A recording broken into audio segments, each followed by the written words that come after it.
Troponin T या आई ये test के बारे में आपने बहुत कुछ समझा होगा, पढ़ा होगा और जाना भी होगा, बट इसके बारे में भी कुछ कंफ्यूजन नॉर्मली आपके मन में रह जाता है। आप सबको पता है कि ट्रोपोनिन जो टेस्ट है वो जनरली हार्ट अटैक के लिए एडवाइस की जाती है। जैसे ही कोई कहता है कि मुझे चेस्ट पेन हो रहा है या छाती में दर्द हो रहा है, जनरली ट्रोपोनिन नाम की टेस्ट एडवाइस की जाती है, या इवन आपको गूगल सर्च में भी मिल जाती है कि मुझे चेस्ट पेन हो रहा है तो मैं कौन सी टेस्ट कराऊं। तो ट्रोपोनिन सबसे ऊपर आती है। तो क्या हमें ट्रोपोनिन करवानी चाहिए? ट्रोपोनिन है क्या एक्चुअली? इसको कब और किसको कराना चाहिए? इसके टेस्ट के रिजल्ट को कैसे इंटरप्रेट करना चाहिए? इसके बारे में मेरा ये वीडियो है। मैं हूँ डॉक्टर श्रीपाद, मैं एक इंटरवेंशनल कार्डियोलॉजिस्ट हूँ और मैं कानपुर में स्थित the Gastroliver hospital and Shripad heart centre में काम करता हूँ। तो आइए शुरू करते हैं ट्रोपोनिन के बारे में। ट्रोपोनिन ये एक टेस्ट है। इसको ट्रोपोनिन टी या ट्रोपोनिन आई के नाम से भी जाना जाता है। ये दो अलग अलग है। इसके बारे में मेडिकल फील्ड में जाने की जरूरत नहीं, मैं एक जनरल पब्लिक को जो जरूरी है उसके बारे में बताऊंगा। अब ये ट्रोपोनिन टेस्ट क्या है? ये एक ब्लड टेस्ट है जो की जाती है। आइदर ये कार्ड टेस्ट होती है या फिर क्वांटिटेटिव टेस्ट होती है।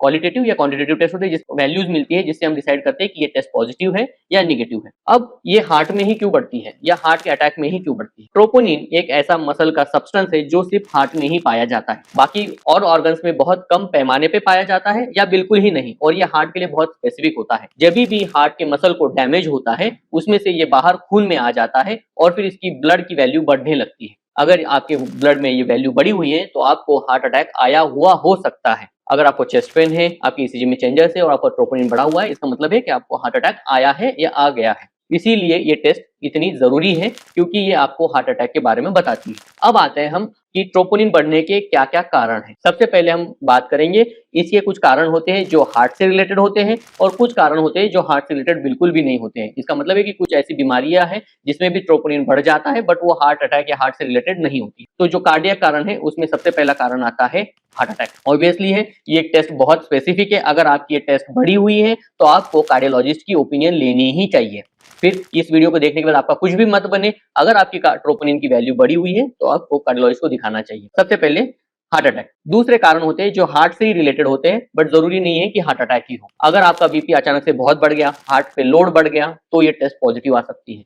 अगर आप हार्ट फेलियर के मरीज है, आपकी पंपिंग कैपेसिटी कम है और आपको हार्ट फेलियर प्रेसिपिटेट हो गया तो भी ये वैल्यू बढ़ सकती है। किसी तरह से आपके हार्ट में इन्फेक्शन हो गया जिसे हम मायोकार्डाइटिस कहते हैं, या बुखार में हार्ट पे लोड आ गया तो भी ये टेस्ट बढ़ जाती है, जिसे ट्रोपोनिन कहा जाता है। उसे मायोकार्डाइटिस की बीमारी कहते हैं जिसमें ये बढ़ जाता है। अगर आपके हार्ट के वॉल्व बहुत लीक करते हैं या स्टेनोज है या सीवियर एएस यानी कि सीवियर एमआर या सीवियर एएस की बीमारी है तो भी ये ट्रोपोनिन आपके हार्ट में बढ़े हुए मिल सकते हैं। दिल के झिल्ली में टीबी हो जाना, पेरिकार्डाइटिस हो जाना, तभी भी कभी कभी ब्लड में ये ट्रोपोनिन टेस्ट बढ़ी हुई हो सकती है। अब आते हैं कुछ ऐसे कारण जिसका हार्ट से कोई रिलेशन नहीं है फिर भी ट्रोपोनिन बढ़ा हुआ है। निमोनिया के मरीज, सेप्सिस के मरीज, जिनका बीपी कम है, या फिर किडनी खराब हुई है, या फिर बहुत ज्यादा पैमाने पे मसल इंजरी हुई है, ऐसे मरीजों का ट्रोपोनिन पॉजिटिव आ सकता है। इन मरीजों में नॉन कार्डियक कारण की वजह से आपका ट्रोपोनिन बढ़ा हुआ होता है। इसके लिए स्पेशली आपके डॉक्टर को ओपिनियन लेना चाहिए ताकि आपको पता चले कि ये हार्ट की बीमारी है या है नहीं। अब हम जानते हैं कि ट्रोपोनिन लेवल कब करानी चाहिए। जब भी किसी को अगर चेस्ट पेन हुआ है और उसने ओपिनियन लिया है तो ट्रोपोनिन टेस्ट करानी चाहिए। तो क्या एक टेस्ट में पता चल जाता है कि हार्ट अटैक आया है या नहीं आया है?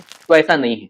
ट्रोपोनिन जनरली हार्ट अटैक के बाद 1 घंटे से 2 घंटे बाद धीरे धीरे ब्लड में बढ़ना शुरू होता है और ये लगभग 6 से 24 घंटे में पीक लेवल पे पहुंचता है और फिर लगभग 14 दिनों तक आपके ब्लड में बढ़ा हुआ रह सकता है और फिर वो कम होने लगता है। इसका मतलब है कि पहले कुछ घंटों में आपकी अगर आपने ट्रोपोनिन टेस्ट कराई तो निगेटिव आ सकती है, और अगर आपने बहुत लेट भी कराई या फिर आपने हार्ट अटैक होने के कुछ दिनों बाद मतलब हफ्ते भर बाद भी कराई तो भी ये टेस्ट पॉजिटिव आ सकती है। तो इसको कैसे हम डॉक्टर फॉलो करते हैं?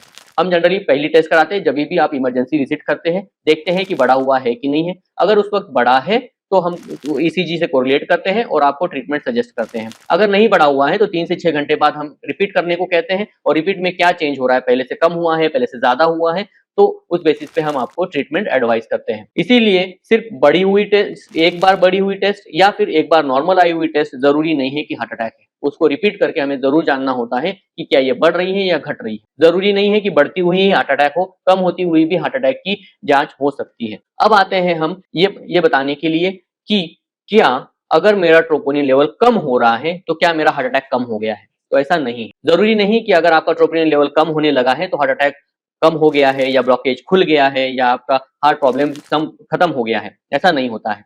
जैसे जैसे आपका मसल डैमेज हो चुका होगा, पूरी तरह से खत्म हो जाएगा, अपने आप ही 10 या 15 दिन बाद ट्रोपोनिन लेवल ब्लड में नॉर्मल हो जाती है और कुछ दिनों बाद एकदम ही नॉर्मल मिलती है, जिसकी वजह से हमें स्ट्रेस भी नहीं मिलते हैं। बट इसका मतलब ये नहीं कि आपके ब्लॉकेज खत्म हो गए हैं या आपका हार्ट का अटैक खत्म हो गया है। आपको उसके लिए स्पेशलिस्ट का ओपिनियन जरूर लेना चाहिए। वीडियो के आखिरी में एक सिंपल सा एडवाइस है, जैसे कि हम जानते हैं कि ट्रोपोनिन दो तरह से होते हैं, एक क्वांटिटेटिव टेस्ट होती है, एक क्वालिटेटिव होती है। क्वालिटेटिव का मतलब एक कार्ड टेस्ट होती है जिसके अंदर ड्रॉप डाले जाते हैं और देखा जाता है टेस्ट पॉजिटिव है कि टेस्ट निगेटिव है। जैसे कि यूरिन प्रेगनेंसी टेस्ट होती है, प्रेगनेंसी टेस्ट होती है, उसी तरह से ये टेस्ट होती है, कार्ड टेस्ट होती है। और दूसरी होती है क्वांटिटेटिव। क्वांटिटेटिव का मतलब होता है जिसमें ब्लड दिया जाता है, मशीन के अंदर डाल के वैल्यू निकाली जाती है, उसके ऊपर वैल्यू लिख के आती है कि इतनी आई है। इनमें से कौन सी करनी है और कब कौन सी ज्यादा अच्छी है इसके बारे में। जो कार्ड टेस्ट है वो ऑब्वियसली एक क्वांटिटेटिव टेस्ट है, वो कभी कभी निगेटिव आ सकती है, इवन आपकी टेस्ट पॉजिटिव होने उसकी सेंसिटिविटी कम होती है। इसीलिए जहां पर भी प्रेफरेबल है वहां क्वांटिटेटिव टेस्ट करानी चाहिए, वैल्यू वाली टेस्ट करानी चाहिए। जहां नहीं है क्वालिटेटिव टेस्ट या कार्ड टेस्ट करने में कोई हर्ज नहीं, मगर अवेलेबल है तो क्वांटिटेटिव टेस्ट आपको एडवाइस की जाती है। अगर ये वीडियो आपको पसंद आया या फिर आपके ट्रोपोनिन के बारे में सारे आंसर्स इससे मिल गए हैं तो इसे थम्स अप जरूर करें और मेरे चैनल को लाइक करें। मेरे चैनल को सब्सक्राइब करना ना भूलें और ये इस इन्फॉर्मेशन को जितने चाहे उतने सारे लोगों के साथ शेयर जरूर करें। धन्यवाद।